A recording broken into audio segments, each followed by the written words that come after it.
ሄሎ ሄሎ፣ ጤና ይስጥልኝ። ጤና ይስጥልኝ። ከትምህርት ቤት ነበር የምደውለው። የ3 ወር ክፍያ ስላልተከፈለ ማክሰኞ ፈተና ላይ መቀመጥ አይችሉም። እሺ እሺ እሺ።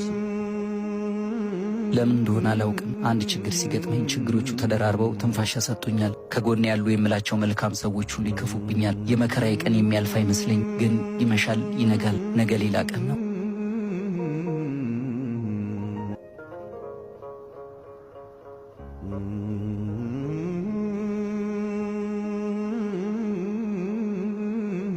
አዝናነው ዶዲ፣ በአሁን ሰዓት ይሄንን ባልል ደስ ይለኝ ነበር።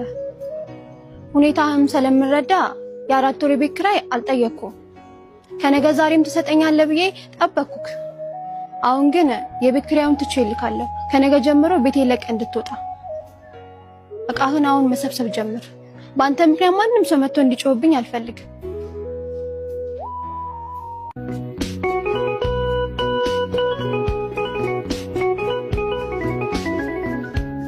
በነገራችን ላይ ባሎች ለጭባጭቤ መጫወት የሚያዝናናኝ ነገር እንደሌለ ታውቂያለሽ።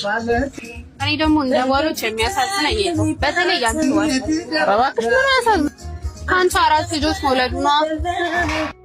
ኧረ እባክሽ በጣም ነው ያዘንሽው። ቢል አስተናጋጅ ቢል አምጣልኝ።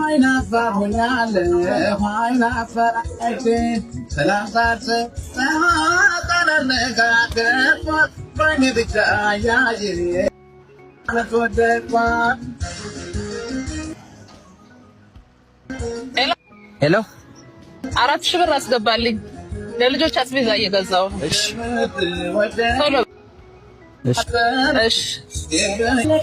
ልጆችን ግን ትወዳቸዋለሽ? እኔ እናቱ ላይፍ ማሳለፍ ነው የምፈልገው። ልጆች ምናምን ኮተት አልፈልግም። ታዲያ ለምን ነው ለብቻቸው? አይገርምሽም? ወራሽ መስሎኝ ሀብታም ቤት ሳገኘው ልጃቸው ነበር የመሰለኝ። ለካ እንጀሬ በካርቶን ተጠቅልሎ መንገድ ዳር ተጥሎ ነው ያገኙት። ስለባለ ሀብቱ ወስደው አሳደጉት። ድንገት እሳቸው ሲሞቱ ወንድሞቹ ወራሽ አይደለህም ብለው በዜሮ አስወጡት። ወይ ሲያሳዝን! ምን ያሳዝናል? ይሄ ወብ ዘራሽ። በእናትሽ ተነሽ እንሂድ።